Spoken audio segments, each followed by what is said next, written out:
My name is Emma, and I'm about to tell you how my own brother tried to steal a $5 million family inheritance right from under my nose. He thought being the golden child meant he deserved everything, while my sister and I got nothing. What he didn't count on was that this middle child had been paying attention her whole life. I should have known something was wrong when David offered to host Sunday dinner for the first time in his 32 years of existence. My younger brother had never shown interest in family traditions. He was too busy climbing the corporate ladder, making millions on Wall Street, and playing the perfect golden child for our parents. But there he was, insisting that this particular Sunday had to be special, that he had life-changing news to share with the family. What I didn't know is that my own brother was about to manipulate our elderly parents, forge legal documents, and attempt to steal not just my inheritance, but my sister's too. And the worst part? He almost got away with it. The mahogany dining table had been polished to perfection, just as it had been every Sunday for the past 30 years. Mother's china gleamed under the crystal chandelier, and the silver serving pieces that had belonged to her grandmother were arranged with military precision. But this Sunday dinner felt different. There was an electricity in the air, a barely contained excitement that made my stomach clench with unease. David sat at the head of the table where father used to sit before his stroke 3 years ago. At 32, he had always been the golden child. Harvard MBA, successful investment banker, the son who could do no wrong in our parents' eyes. His perfectly manicured hands gestured as he spoke, his $50,000 Patek Philippe watch catching the light with every movement. His wife, Jennifer, perfectly coiffed and dripping in designer jewelry that cost more than most people's annual salaries, smiled that practiced smile she'd perfected for family gatherings. Across from me, my older sister Patricia picked at her food, her nurse's uniform still wrinkled from her overnight shift at the hospital where she'd been working double shifts to pay for her daughter's college tuition.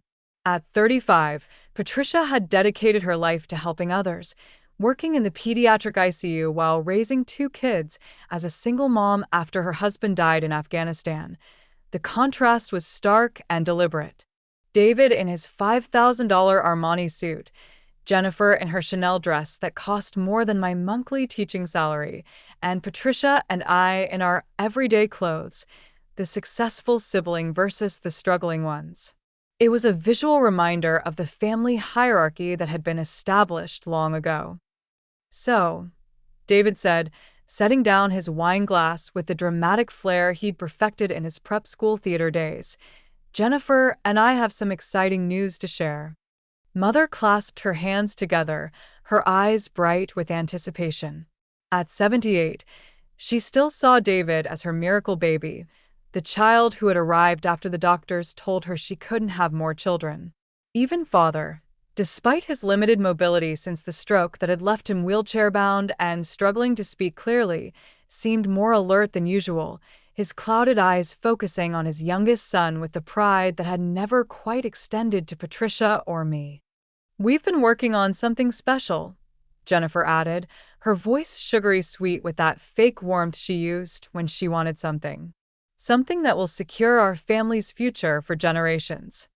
I felt Patricia tense beside me, her fork pausing halfway to her mouth. As the middle child and a high school teacher for 15 years, I'd always been the observer, the one who noticed when students were trying to pull something over on me. And right now, every instinct I developed was screaming that something wasn't right. "The Hartwell Family Trust is being restructured," David announced, pulling out a leather portfolio thick with legal documents. The portfolio alone probably cost more than I made in a month. "Jennifer and I have been working with the top estate attorneys in Manhattan to maximize the tax benefits and ensure the most efficient transfer of assets." Mother beamed, her face lighting up with the same expression she'd worn when David graduated summa cum laude from Harvard. "Oh, David, you're so thoughtful. Always looking out for the family." But something cold was forming in my chest. The Hartwell Family Trust contained everything: the family home in Connecticut worth $2.8 million, the vacation cottage in Martha's Vineyard valued at $1.2 million, the stock portfolio that had been growing for 3 generations and was now worth over $3 million. Father's classic car collection worth another $400,000, and enough liquid assets to bring the total family wealth to just over $5 million. The trust had been established by our grandfather in 1965 with one simple, unbreakable principle: equal distribution among all grandchildren when the last surviving parent passed away. 1/3 to David, 1/3 to Patricia, 1/3 to me. It had been that way for nearly 60 years. Now, I know this might seem complicated, David continued, his voice taking on that patronizing tone he used when explaining things to people he considered intellectually inferior, but the current trust structure is incredibly inefficient from a tax perspective. We're hemorrhaging money to estate taxes unnecessarily. Jennifer nodded sagely, as if she understood anything about estate law beyond what David had coached her to say. The new structure will preserve so much more of the family wealth. It's really the most responsible thing we can do for future generations. What exactly does this restructuring involve? I asked, my voice carefully neutral. Years of dealing with teenage schemes had taught me to hide my suspicions until I had all the facts. David's smile was practiced, professional, the same smile he used on his banking clients. Well, that's the brilliant part. By consolidating the assets under a more sophisticated trust structure, with myself as the primary trustee and fiduciary, we can minimize tax exposure and ensure professional management of the investments.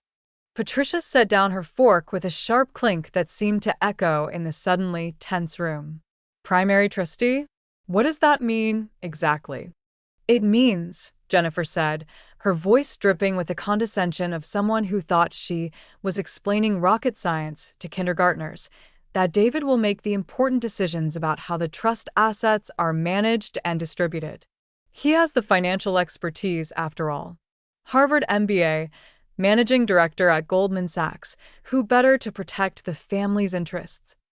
The room fell silent except for the ticking of the grandfather clock in the corner and father's slightly labored breathing. Mother looked confused but trusting, nodding along as if this all made perfect sense. Patricia and I exchanged a look across the table, the first moment of genuine communication we'd shared in years. And what about equal distribution? I asked, my teacher's instincts kicking in. When a student tried to cheat on a test, I'd learned that direct questions often revealed the truth. David waved his hand dismissively, as if I'd asked about something trivial. That's exactly what we're trying to protect, Emma. Under the current archaic structure, by the time estate taxes are paid, and we're talking about a potential 40% tax rate, there might not be much left to distribute equally. This way, we preserve the maximum amount for everyone. Everyone meaning who, specifically? Patricia's voice was sharp, her exhaustion from the overnight shift making her less diplomatic than usual. Jennifer and David exchanged a look, the kind of practiced glance that married couples share when they've rehearsed a conversation but hit an unexpected obstacle. Well, obviously the immediate family, Jennifer said smoothly. David and I, Patricia, Emma, and of course generous provisions for all the grandchildren's education and future security. I noticed she mentioned David and herself first. I noticed she said provisions for Patricia and me, not equal shares. I noticed that our parents were nodding along without really understanding what was being discussed, their trust in their golden child absolute and unquestioning. Could I see the documents? I asked. David's smile tightened almost imperceptibly, like a crack in expensive veneer. Of course, but they're quite complex. Lots of legal jargon, subclauses, tax code references. I could walk you through the key points instead. I'd like to read them myself, I interrupted, using the same firm tone I used with students who thought they could intimidate me. I may just be a high school teacher, but I have a master's degree and I can read legal documents. The temperature in the room seemed to drop 10 degrees. Jennifer's smile became fixed, plastic. David's charm was beginning to crack around the edges like paint on an old wall. Mother looked uncomfortable, sensing conflict, but not understanding its source. "Emma, dear," Mother said gently, reaching across the table to pat my hand with her papery fingers. "David has always been so good with these complicated financial matters. He's been handling money since he was in college. Maybe we should just trust his judgment." And there it was, the golden child treatment that had shaped our family dynamics for 32 years. David's judgment was unquestionable. David's motives were pure. David could do no wrong, while Patricia and I were just the older sisters who hadn't quite lived up to expectations. But I'd spent 15 years teaching teenagers, and I knew what manipulation looked like. I'd seen every scheme, every excuse, every attempt to fool authority figures. And my own brother was running the most sophisticated con I'd ever encountered. "I'm sure David has the family's best interests at heart," I said carefully, keeping my voice level and reasonable, "but surely there's no harm in everyone understanding exactly what we're agreeing to. This is our family's entire legacy we're talking about." David sighed, the sound heavy with the burden of dealing with suspicious, simple-minded family members who couldn't appreciate his brilliance. Fine. "But Emma, we really need to get this finalized soon. The tax advantages are extremely time-sensitive, and my attorneys have already done months of work. We're losing money every day we delay." He slid the thick stack of documents across the table with obvious reluctance, but I could see Jennifer's fingers tighten on his arm, a warning squeeze that told me everything I needed to know. They desperately didn't want me reading those papers, which meant I absolutely had to. The legal language was dense, full of whereas clauses and heretofore references that would have intimidated most people. But I'd helped enough students with college applications and scholarship forms to navigate bureaucratic language. And as I read, the essential structure became crystal clear. The new trust would indeed consolidate all family assets under David's complete control as primary trustee. He would have sole discretionary power over all distributions, meaning he could decide when, how much, and whether Patricia and I received anything at all. The trust would provide for his children's education in perpetuity, then make discretionary distributions to other beneficiaries as deemed appropriate and financially prudent by the trustee. In plain English, David would control everything, his family would be completely provided for, and Patricia and I would get whatever scraps he decided to throw us, if anything. But it got worse. Much worse. Hidden in the dense legal language was a clause that made my blood run cold. If any beneficiary challenged the trust structure or David's decisions as trustee, they would forfeit all rights to any distributions whatsoever. It was a gag order written in legalese: agree to David's terms or lose everything. "This is an equal distribution," I said quietly, my voice deadly calm. "This gives you complete control over everyone else's inheritance, with no accountability and no recourse." David's mask slipped for just a moment, and I saw something cold and calculating in his eyes, something that reminded me of the worst bullies I'd encountered in my teaching career. Students who enjoyed having power over others, who felt entitled to take what they wanted. "Emma, you're misunderstanding the legal language," he said, his voice taking on a condescending tone that made my skin crawl. "The distributions will still be fair, I'll make sure of that. But someone has to be in charge, someone with the financial expertise to maximize returns and minimize tax liability." "Fair according to who?" Patricia interrupted, her voice rising. She'd been reading over my shoulder, and her face was flushed with a mixture of exhaustion and growing anger. "According to you? You get to decide what's fair for the rest of us? What's fair for my kids?"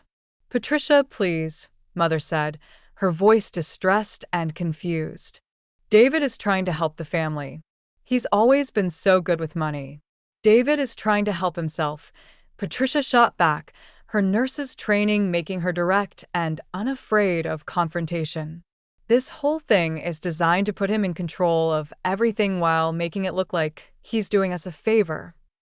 Jennifer's composure finally cracked, her perfect mask slipping to reveal something ugly underneath. How dare you question David's integrity?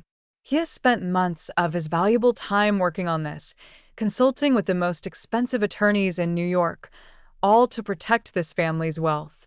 Do you have any idea what his billable hours are worth?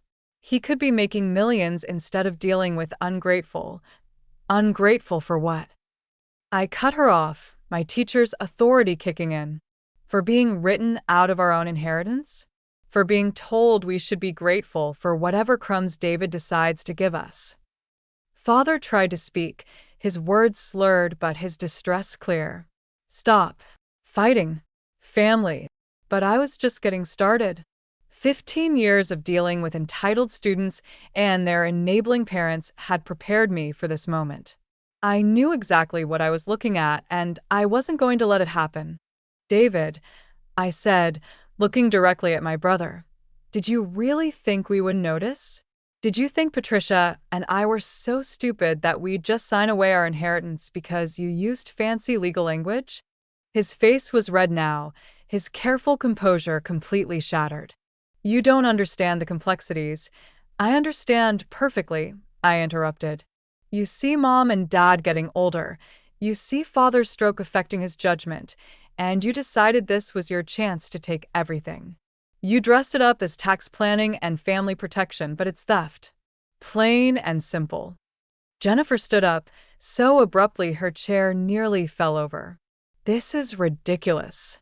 David is trying to save this family from financial ruin, and you're attacking him like he's some kind of criminal.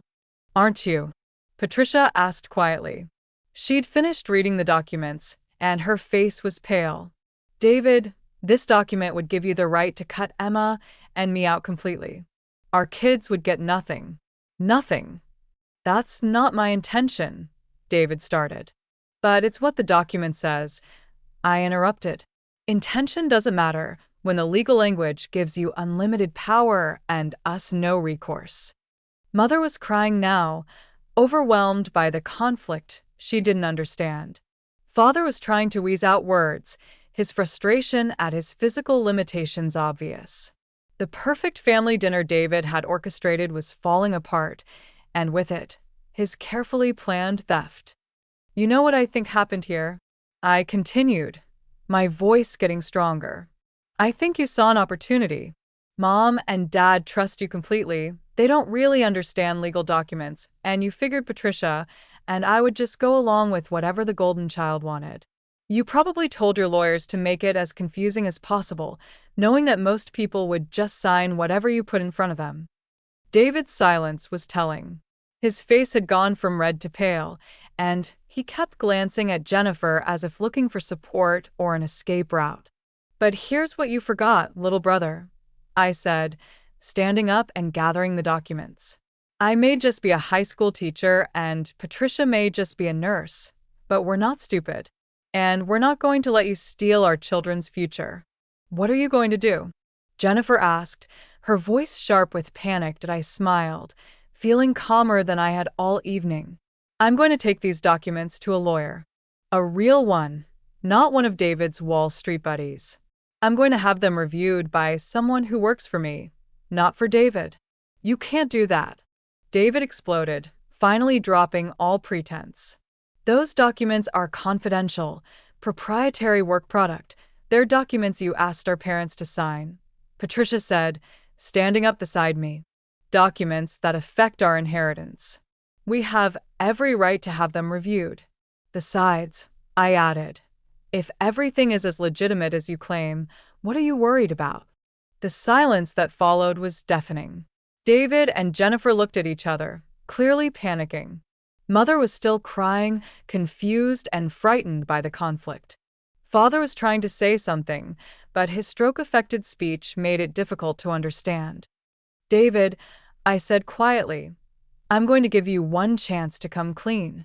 Tell Mom and Dad the truth about what this document really does. Admit that it's not about equal distribution or tax savings. It's about you taking control of everything. David's jaw worked silently for a moment, and I could see him calculating, trying to figure out a way to salvage his plan. Finally, he spoke, his voice cold and different from the charming persona he'd worn all evening. Fine. You want the truth? The truth is that I'm the only one in this family with the financial sophistication to manage this kind of wealth. Patricia works as a nurse. What does she know about investment strategies or tax optimization? You teach high school. Your biggest financial decision is choosing between generic and name-brand groceries. The cruelty in his voice was shocking, but he wasn't finished. I've built a career managing hundreds of millions of dollars. I've made my own fortune through skill and intelligence. Meanwhile, both of you have been living paycheck to paycheck, waiting for your inheritance to solve your problems. Maybe it's time someone with actual financial expertise took control. Mother gasped, finally understanding that her golden child wasn't the person she thought he was. Father was making distressed sounds, trying to speak, but unable to form the words clearly. So that's it, Patricia said, her voice hollow. You think because you make more money, you deserve our shares too. I think, David said, his mask completely off now, that money should be managed by people who understand money, not wasted by people who've never learned how to build wealth. The room erupted.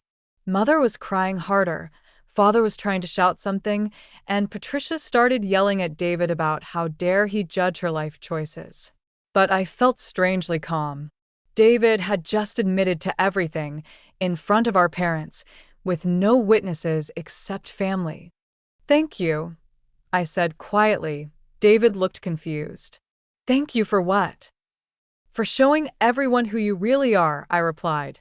For 15 years, I've watched students try to cheat, lie, and manipulate their way to success. I've learned to recognize the signs. But I never thought I'd see them in my own brother. I walked over to Father's chair and knelt beside him. Dad, do you understand what's happening here?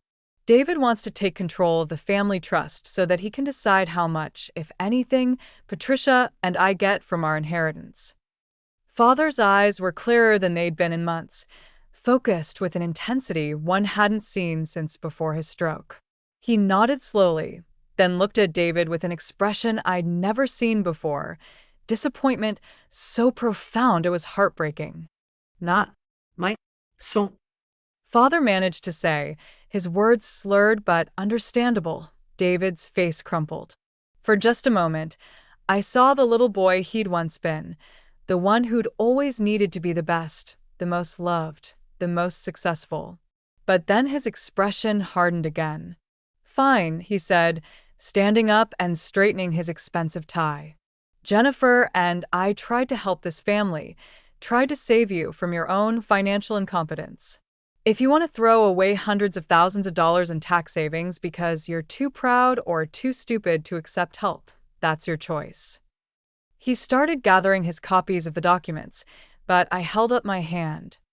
Actually, David, I think we need to talk about something else. Something I noticed while I was reading your restructuring plan. His hand froze over the papers. What? The signatures on some of these preliminary documents. Mom's signature on the asset valuation forms, specifically. Mother looked confused. What signatures? I haven't signed anything. I pulled out one of the forms from the middle of the stack. This one, Mom. The one that authorizes the trust restructuring to proceed. It's dated 3 weeks ago and has your signature. Mother took the paper with shaking hands, her eyes widening as she looked at it. This isn't my signature.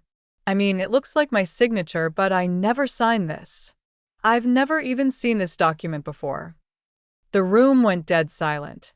David had gone completely pale, and Jennifer was backing toward the door as if she wanted to run. David, I said, my voice deadly quiet, did you forge our mother's signature?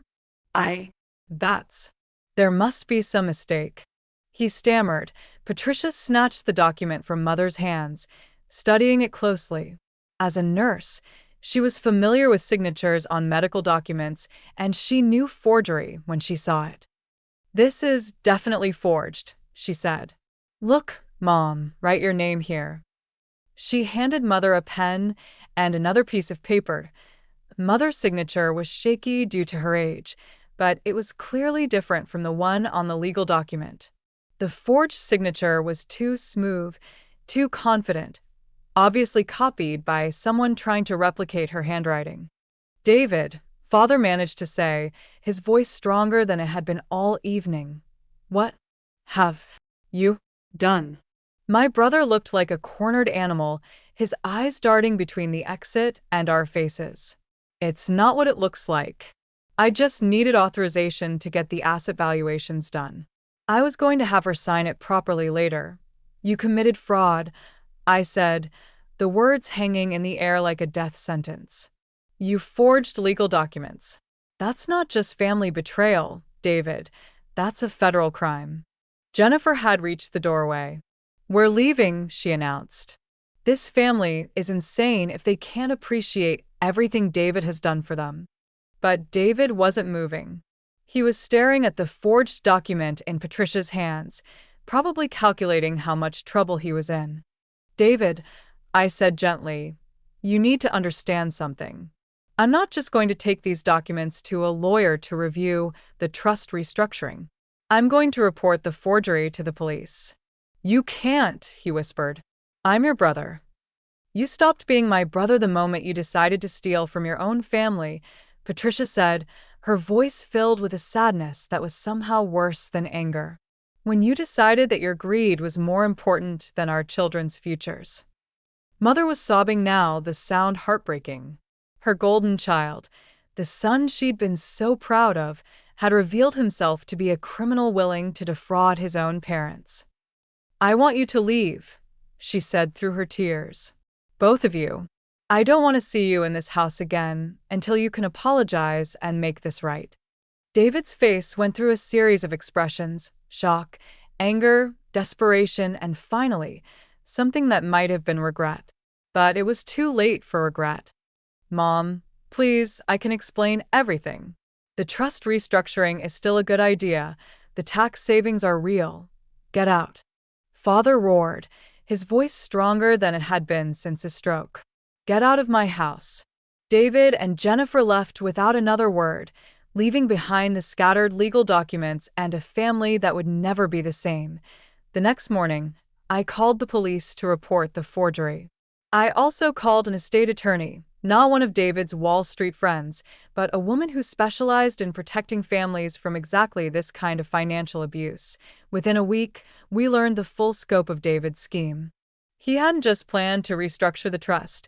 He'd already begun moving assets, using the forged authorizations to transfer stocks and liquidate investments.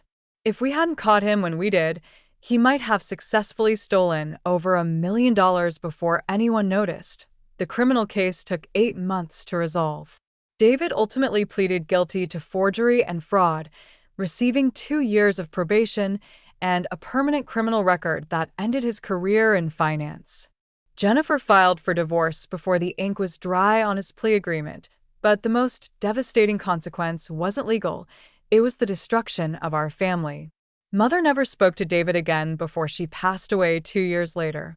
Father lived for 3 more years, but he never mentioned David's name after that terrible Sunday dinner. Patricia and I grew closer through the ordeal, united by the shared trauma of discovering that the golden child we'd grown up admiring was capable of betraying everyone he claimed to love. The Hartwell family trust remains exactly as our grandfather intended, equal shares for all grandchildren. But the money feels different now, tainted by the knowledge of what David was willing to do to steal it. Sometimes I wonder if we could have seen it coming, if there were signs we missed. But I think the truth is simpler. David had always been given everything he wanted, told he was smarter and more deserving than everyone else. When he finally encountered something he couldn't have through charm and manipulation, he decided to take it by force. The golden child had always gotten his way. He just never expected his older sisters to fight back. 3 years later, I still teach high school, and I'm still watching for signs that students are trying to cheat or manipulate their way to success. But now I have a new story to tell them about the importance of integrity. about how even the smartest, most successful people can destroy their lives and their families through greed and dishonesty. David sent me a letter on my birthday this year, the first communication we'd had since that Sunday dinner. He apologized for everything, said he'd been in therapy and finally understood how wrong he'd been. He asked if there was any chance we could rebuild our relationship. I threw the letter away without finishing it. Some betrayals are too deep to forgive, some trust too broken to repair. David made his choice when he decided his greed was more important than his family. The golden child had finally learned that actions have consequences. It just took him 35 years to figure it out.